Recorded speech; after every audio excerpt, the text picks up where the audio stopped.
네 번째로 기타 보겠습니다. 먼저 사과의 갈변입니다. 사과를 깎아서 공기 중에 두면 깎은 부분이 산화가 되어서 갈색으로 변합니다. 일회용 손난로는 철 가루가 들어있는 손난로를 흔들면 철이 부식이 되어서 산화가 되기 때문에 열이 발생을 합니다. 불꽃놀이는 폭죽 속 화약이 폭발을 해서 산화가 되기 때문에 금속의 불꽃 색깔이 나타나게 되는데요.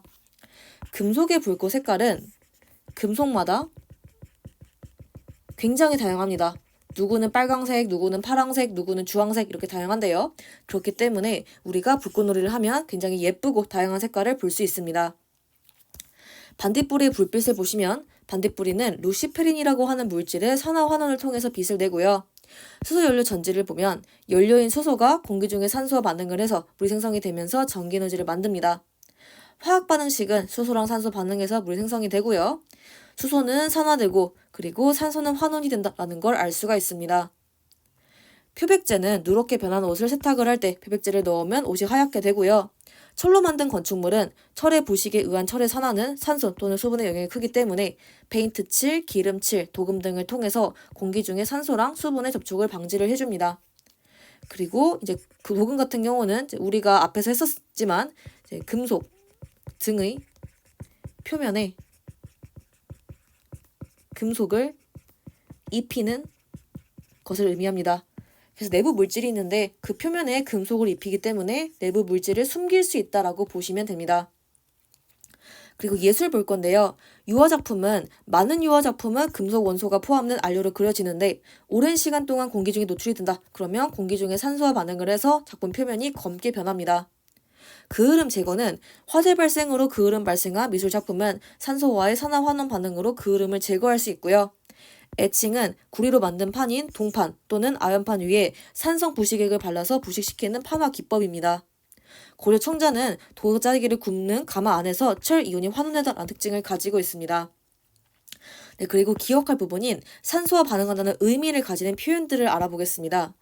이게 산소와 반응한다라고 알려주면 참 쉬운데 굉장히 다양하게 우회해서 표현을 해주기 때문에 예시들을 보시게 되면 사과의 갈변같이 이제 갈변이란 표현, 그리고 녹슨다, 부식, 연소, 세포호흡 등등등이 모두 다 이렇게 산소와 반응한다는 의미를 가지는 대표적인 예시다라고 보시면 됩니다.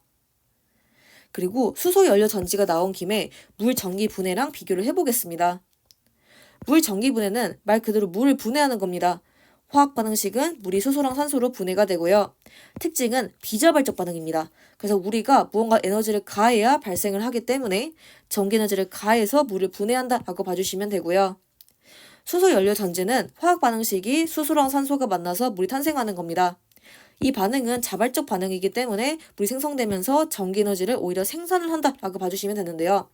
이 반응을 설명할 때 주의할 점이 있습니다. 두 반응은 모두 표준 환원 전위에 의해서 설명이 되고요. 이 원리는 자세하게는 모르셔도 괜찮습니다. 통합과학 내용을 벗어나기 때문입니다. 근데 간혹 가다가 수소 이온과 산소 이온으로 설명하는 경우들이 간혹 있습니다. 예를 들어서 우리 수소 이온은 플러스니까 뭔가 얘는 마이너스를 좋아하지 않겠냐. 산소 이온은 마이너스니까 플러스를 좋아하지 않겠냐 라고 해서 산소 이온은 이제 플러스를 좋아하니까 이쪽에 생성되고 수소 이온은 마이너스를 좋아하니까 이쪽에 생성되고 막 이런 식으로 설명하는 경우들이 있는데요. 이 설명은 전혀 잘못된 설명이니까 표준 환원 전이라는 개념, 즉 앞에 나온 이 개념으로 기억을 해주시면 됩니다. 그래서 자세한 건 몰라도 되지만 적어도 이 설명은 틀렸다라는 걸 기억해 주시면 됩니다. 그러면 물 전기 분해의 플러스극, 마이너스극, 즉 양극, 음극의 반응을 볼 건데요. 플러스극은 전자가 이렇게 나오니까 산화, 마이너스극은 전자 얻으니까 환원이고요. 두 반응을 더해 보시게 되면 이렇게 두 개 합하면 4개의 물입니다. 네, 그래서 지금 얘랑 없어지기 때문에 얘만 생존을 해서 전체 반응식이 탄생을 하게 됩니다.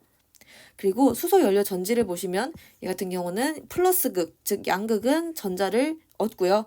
마이너스극은 전자를 내놓는다. 이렇게 봐주시면 됩니다. 그래서 이렇게 되기 때문에 양쪽에 공통된 것들을 제거하고 해주시게 되면 전체 반응식은 이렇게 된다. 이렇게 봐주시면 됩니다. 그리고 잠깐 표준 환원 전이에 대한 설명에 대해서 설명을 드리자면 지금 얘 같은 경우는 전체적으로 전위를 계산하잖아요. 그러면 마이너스 값이 나옵니다. 네, 근데 전위 같은 경우는 플러스가 돼야 자발적입니다. 그래서 플러스로 바꾸기 위해 전기 에너지가 필요하다라고 봐주시면 되고요. 이거는 표준환원 전위에 의해서 계산을 해보시게 되면 전위가 양수값입니다. 네, 그래서 자발적으로 발생하니까 굳이 전기에너지를 가할 필요가 없고 오히려 전기에너지를 생산한다 이렇게 봐주시면 됩니다. 그래서 나중에 화학을 더 자세하게 배우시면 아시게 됐는데 이 전위가 마이너스냐 플러스 값이냐에 따라서 자발적인지 비자발적인지 결정이 되고 비자발적인 반응은 전기에너지를 가해야 자발적으로 바꿀 수 있다라고 생각해 주시면 됩니다. 그리고 참고사항으로 리비 분석법을 보도록 할 건데요.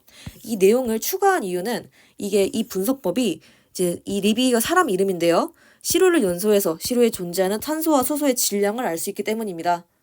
그래서 우리가 앞에서 이렇게 연소 생성물을 확인하는 방법을 다뤘기 때문에 이거 관련해서 리비 분석법을 한번 알아보기 위해서 한번 참고사항으로 준비를 해보았습니다. 이 분석법의 구성은 먼저 건조제가 있습니다. 네, 여기 있는데요. 염화칼슘 등을 사용해서 공기 중의 수증기 등을 제거를 해줍니다.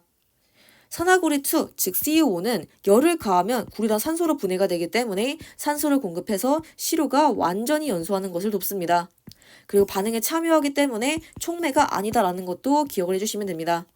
그리고 우리 촉매는 통합과학 1에서 썼는데요. 재사용이 됩니다. 그 말은 왔다 갔다가 가능하기 때문에 반응에 참여하지 않는다라고 볼 수가 있는데 지금 얘는 반응에 참여하기 때문에 촉매가 아님이라고 봐주시면 됩니다. 그리고 백금 접시는 시료를 담는 접시인데요. 반응성이 낮아서 실험의 오차를 줄일 수 있습니다. 이 백금은 우리가 앞에서 다뤘었는데요. 여기 백금 나오죠? 백금은 환원이 굉장히 잘 되는 편입니다. 반응성이 작다는 특징을 가지고 있기 때문에 백금 접시를 많이 사용한다라고 보시면 되고요. 여기서 염화칼슘이라고 하는 친구는 물을 흡수를 합니다. 그래서 시료에 존재하는 수소의 질량을 계산할 수가 있고요. 수산나트륨, 즉 NaOH는 CO2를 흡수를 합니다. 그래서 여기서 시료에 존재하는 탄소의 질량을 알 수가 있습니다. 근데 얘가 문제는 물도 흡수를 할 수 있습니다. 근데 우리가 여기서 염화칼슘을 지나갔기 때문에 이미 물을 흡수를 했습니다. 그래서 여기서 물이 다 사라졌기 때문에 여기서는 CO2만 흡수한다 봐주시면 되고요. 수산화나트륨 대신에 수산화칼륨, 소다석회 등도 충분히 가능합니다. 표를 보시면 CaCl2는 CO2 흡수 못함, 물 흡수 가능 해주시면 되고요. 나머지 3개는 모두 다 흡수할 수 있다. 그래서 우리가 얘네들의 순서를 바꾸면 안 된다라는 거 주의하시면 됩니다. 그래서 염화칼슘이랑 NaOH, KOH, 소다석회의 순서를 절대 바꾸시면 안 되는 게 얘는 모두 흡수할 수 있다. 근데 얘는 H2O만 흡수할 수 있기 때문에 순서를 바꾸면 여기서 이미 물과 이산화탄소를 흡수해버리기 때문에 실험이 성립을 안 한다. 이렇게 봐주시면 됩니다. 그럼 이렇게 해서 참고사항까지 마무리하도록 하겠습니다.